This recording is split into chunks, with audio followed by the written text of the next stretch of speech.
What's up, all you beautiful people? Welcome to another video. So if you want to win the money game, you have to unlearn the losing strategies you've probably been spending your entire life accumulating, whether you realize it or not. If you've never read a book on money and you think, I don't know anything about this world of finance and whatnot, I'm telling you that you have a software script running inside of your mind right now that has been written and planted inside of you by the people around you, by society. And you might not realize that your money beliefs or your money strategies, your money ideas are not serving you. And so we need to, before we add new things into that quagmire, like instead of adding more code into your faulty operating system, let's go through the operating system. Let's debug that bad boy. And what I want to talk about in this video is 7 of the most important money lessons that you probably need to unlearn if you want to build wealth. So the first lesson in this one, God, I feel like I've said this one a million times, but it's just so important, is the money lesson a lot of people internalize is time is money. It's so prevalent. Even if you don't fundamentally believe that, like you maybe think about it logically and you realize, okay, that's not true. Time is not money. You still act like it. Like it still infuses how you move forward. The reason that this is one, a terrible money idea is that you're not compensated for your time. Like fundamentally, nobody is paying you for your time. They pay you for what you do with your time. And this is a hard one because if you've been a W-2 worker your entire life, you have been trained to equate showing up, punching the clock, and doing your 8 hours and then getting a paycheck relative to that work, that time that you put in. So it can be very easy to start to make this connection. Time, though, is not big money, if anything, right? Because as long as you're doing that path, as long as you're trading that one-to-one transactional equation, you're never going to get ahead. And so the big idea here I really want you to think about is that you are not compensated for your time. You are compensated for what you do with your time. And largely that's going to be a function of where you deploy your energy and what kind of leverage you utilize. I'm going to talk about that here in a little bit. But let's talk about lesson number 2. Lesson number 2 is that the more you make, the richer you get. The more you make, the richer you get. A lot of people correlate their income to wealth, to being rich. So you look at that fancy doctor or that fancy lawyer, they drive their nice car, they have a big fat salary, they're making tons of money, right?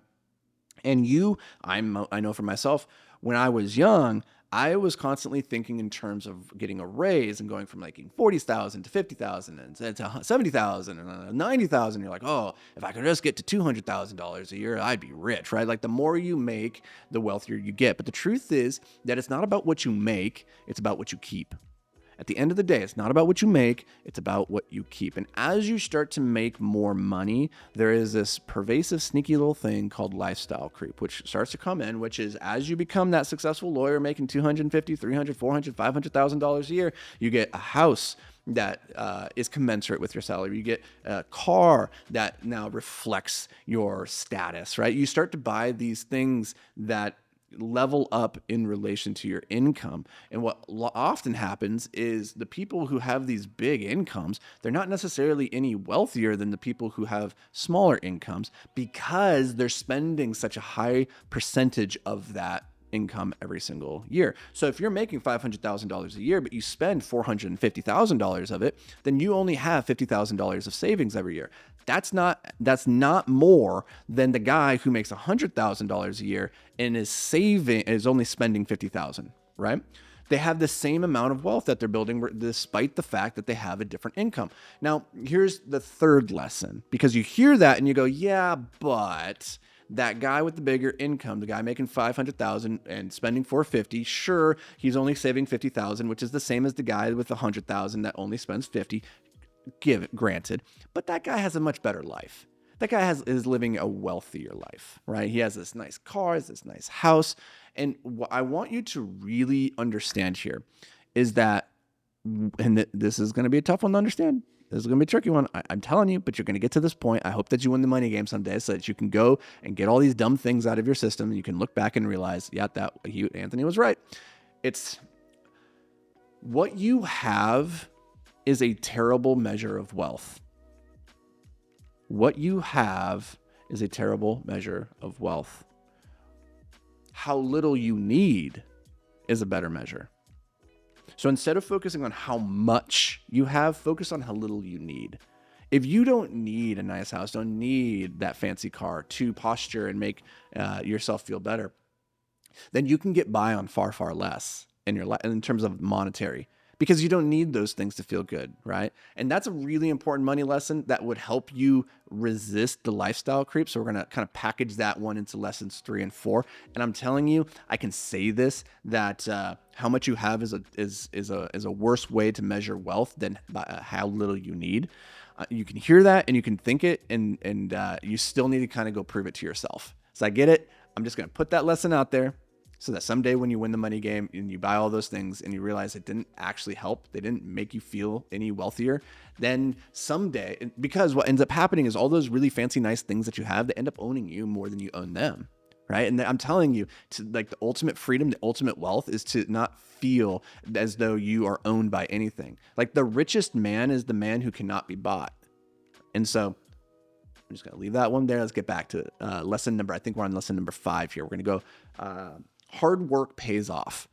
Like my grandfather probably worked far harder in his life than I ever did, but I've made orders of magnitude more money. And part of that is the easier environment to make money these days with the internet and access to those resources, granted. But there's this other side of it, which is people equate time and effort to making money. And they think that the harder that the thing is, therefore the more valuable. I fell into this trap when I was young. I worked as a landscaper. It was the hardest I've ever worked. It's brutal. It's brutal. Actually, maybe the hardest I've ever worked is I was a roofer for like a day. That was a brutal job. But you don't make more just because you worked harder, right? Like we're not compensated for how many calories we burn. Like money goes ultimately not to who put in the most effort. It's the person that made the biggest impact. And so the disconnect that I really want you to think about here, like the decoupling of your time and effort from how much you make. And when you realize that the people that make the most money, yeah, they work hard within their domain, but that hard work doesn't necessarily look the same as the hard work that the construction worker is putting in, right? And this is tricky, I think, because one of the perspectives I had when I was young is that my bosses, my managers, that they were lazy. They weren't working very hard because they were always in their office, and I was always the one having to go do the grunt labor. And I got this overly inflated perspective of how valuable my work was. And I was like, I should be paid more because I'm the one that's actually doing the hard stuff over here, not them, not realizing that they had a bigger impact than I did. Yes, I was the one that dug the hole and planted the tree, but they were the ones that got the customer, that negotiated the deal, that designed the structure, that built the team of guys that could show up with the tools and do the digging and doing the planting. And therefore, he had more leverage than I did. Yeah, I was the one planting the tree and working and sweating in the sun, but that guy was making 10 times, 100 times more than I was. And at the time, it didn't feel fair. In hindsight, I look at this now and I'm like, of course, like I was just playing the wrong game. I didn't understand the rule set. So lesson number 6, you make what you're worth. A lot of people think that you make what you're worth, and it's bullshit. You don't make what you're worth. You make what you think you're worth. You make what you think you're worth. This is so important because you will never out-earn your self-worth. If you don't think you're worthy of $1 million a year, if you don't think that you deserve $1 million a year, you will not ever make $1 million a year. So when we look, a lot of times what we do is we associate our earnings with what we deserve. And we hit these upper limiting beliefs, both in our earning capacity and in our lives, because we think, because you can't imagine, like maybe your parents only ever made $70,000 a year. So you can't imagine a world where you would ever make 80,000 or 140,000 or 500,000. Like it doesn't feel like you deserve that. Like you would need to have 3 times, 5 times the skills and the abilities that your parents would. And you just can't imagine that scenario. Therefore, in your mind, you don't think that you're worthy of that. Therefore, you think I do deserve the 60 or the 70 that I'm making because that's the people that we are. That's where we come from. And I'm telling you that there's so many stupid undeserving people. And I say that with air quotes because they're not undeserving. They believe that they're worth it and they do the work and they go out there and they find a way to get it done. But I'm telling you that your money, your earnings will mirror the self-belief that you have around what you are actually worth. And so one of my favorite poems is, I can't remember who it was, but like the gist of it is, you know, I bartered with life for a penny, and in the end, that's what I got, right? Not knowing that I could have asked any amount of life, and life would have gladly given. That is not at all how that went. So just know that whatever you ask from life, you will get. And so ask for a lot because you're worth it. So number 7, last but not least, you cannot, here's the lesson that most people think, is that you save your way to success. You save your way to abundance. There's a book, The Millionaire Next Door, which talks, it's like a research study where they had gone and talked to all these millionaires to try and figure out, you know, how did they make their money? And the vast majority of people make millions of dollars by living a relatively average life. They don't have an extreme income. Maybe they make $50,000 to $70,000 a year. But what they did is that they took a piece of their money each day, each month, each year, and they put it into savings. And over the course of 10, 20, 30, 40, 50 years, that money compounds and it becomes a very big number, right? If you work and you put money aside every day, every week, every month, from when you're 20 to 65, you'll probably have $1 million by the time you retire, right? And so that's how a lot of people think you make money. You save your way. But the truth is that you can't save your way to abundance. You can't do it. And I mean, you can, but not on the time frame that is going to make it so that you can actually use that money far earlier than by the time you're 65. You need to, going back to what we talked about earlier, right? When I said, the more you make, the richer you get. And I told you that's not true, but it is also very true in the sense that the easiest way to get rich is to increase your earning capacity, is to go make more, to get a higher paying job, to go find an avenue that can make you more income.